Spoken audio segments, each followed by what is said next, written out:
Good morning बेटा। आज हम क्षितिज का पाठ 10 वाक पढ़ेंगे, जिसकी कवित्री हैं ललद्यत।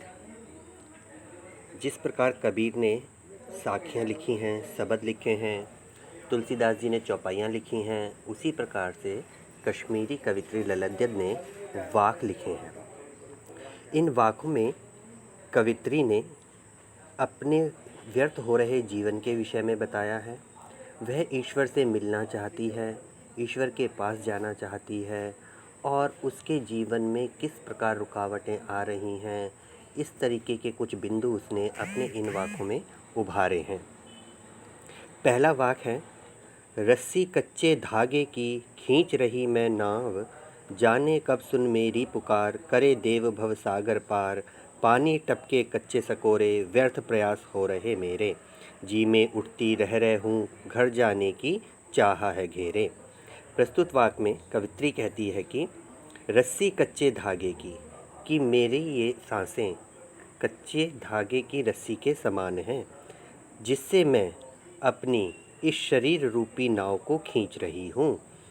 जाने कब मेरी पुकार, कि भगवान ना जाने मेरी पुकार को कब सुनेंगे, करे देव भव सागर पार, और मुझे इस संसार से, इस भव सागर रूपी संसार से मुक्त करेंगे।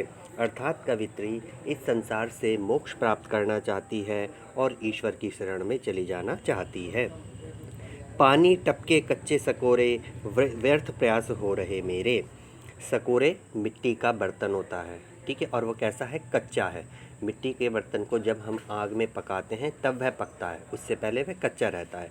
और यदि उसमें पानी भरा जाए तो उसमें पानी नहीं ठहरता है, बल्कि धीरे धीरे करके वह पानी सारा बह जाता है।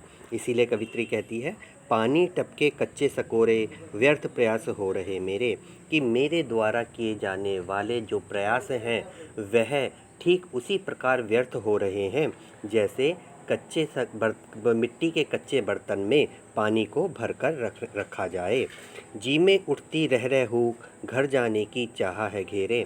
कवित्री कहती है कि उसके मन में वेदना उत्पन्न होती है, तड़प उत्पन्न होती है, वह ईश्वर के पास जाना चाहती है। दूसरा वाक्य है बेटा हम लोगों का, आई सीधी राह से गई न सीधी राह, सुषम सेतु पर खड़ी थी, बीत गया दिन आहा, जेब टटोली कौड़ी न पाई, माझी को दूं क्या उतराई।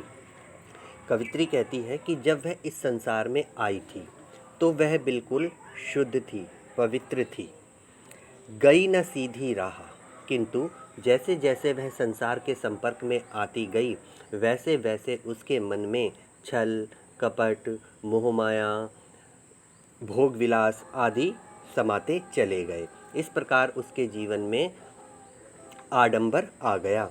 सुषम सेतु पर खड़ी थी, बीत गया दिन आहा।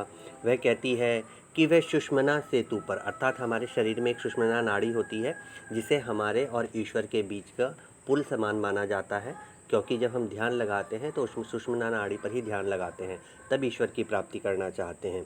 तो कहती है कि वह भी ईश्वर को प्राप्त करने के लिए प्रयास करती रही, किंतु दिन ऐसे ही बीतते चले गए।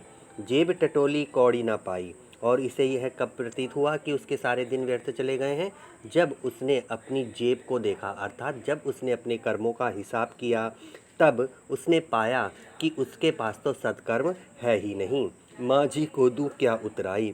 माझी अर्थात ईश्वर, जो भवसागर से पार कराने वाला है। तो कहती है, जब ईश्वर मुझे इस भवसागर से पार कराने के लिए आए, तब मैंने अपने आप को देखा, अपने कर्मों को जाना, तब समझ में आया कि मैंने तो अभी कोई कर्म नहीं किया है।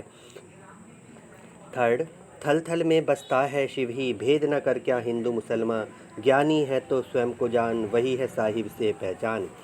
प्रस्तुत वाक्य में कवित्री ने ईश्वर को सर्वव्यापी बताया है। वह कहती है कि थल थल में बसता है शिव ही, कि ईश्वर प्रकृति के कण कण में निवास करता है, इसीलिए हिंदू और मुसलमान का भेदभाव नहीं करना चाहिए। ज्ञानी है तो स्वयं को जान, वही है साहिब से पहचान। यदि तू सच्चा ज्ञानी है तो सबसे पहले तुझे अपनी अंतर आत्मा का आकलन करना होगा, उसे पहचानना होगा, और जब तू अपनी आत्मा को पहचान जाएगा तब तेरी ईश्वर से पहचान हो जाएगी, अर्थात तू साहिब से मिल पाएगा। 4th वाक है बेटा अब हम लोगों का, खा खाकर कुछ पाएगा नहीं, ना खाकर बनेगा अहंकारी, सम खा तभी होगा संभावी, खुलेगी साकल बंद द्वार की। इसमें वाक में कवित्री ने इंद्रियों के निग्रह की बात कही है। इंद्रियों का निग्रह करना यानी इंद्रियों को वश में करना। हमारी 5 इंद्रियां होती हैं ना, जैसे कि जीभ हो गई, और हमारी आँख हो गई, कान हो गए, त्वचा हो गई, नाक हो गई, ये सब हमारी इंद्रियों के अंतर्गत आते हैं और इन्हीं से हम सब चीज़ों को महसूस करके इनको पाने, उन चीज़ों को पाने के लिए लालायित होते हैं। ठीक है, इसीलिए इन इंद्रियों पर निग्रह करने के लिए कवित्री आग्रह कर रही है। तो वो कहती है कि खा खा कर कुछ पाएगा नहीं, यदि तू हठ योग या साधना करेगा, यदि तू हठ योग जैसी साधनाएं करेगा और तब ईश्वर को प्राप्त करने की कोशिश करेगा, तो तेरे मन में अहंकार भर जाएगा। ठीक है, तब तेरे मन में क्या होगा, अहंकार भर जाएगा। और यदि तू खाता ही जाएगा अर्थात भोग विलास में डूबता चला जाएगा, तो भी तेरे हाथ खाली रह जाएंगे।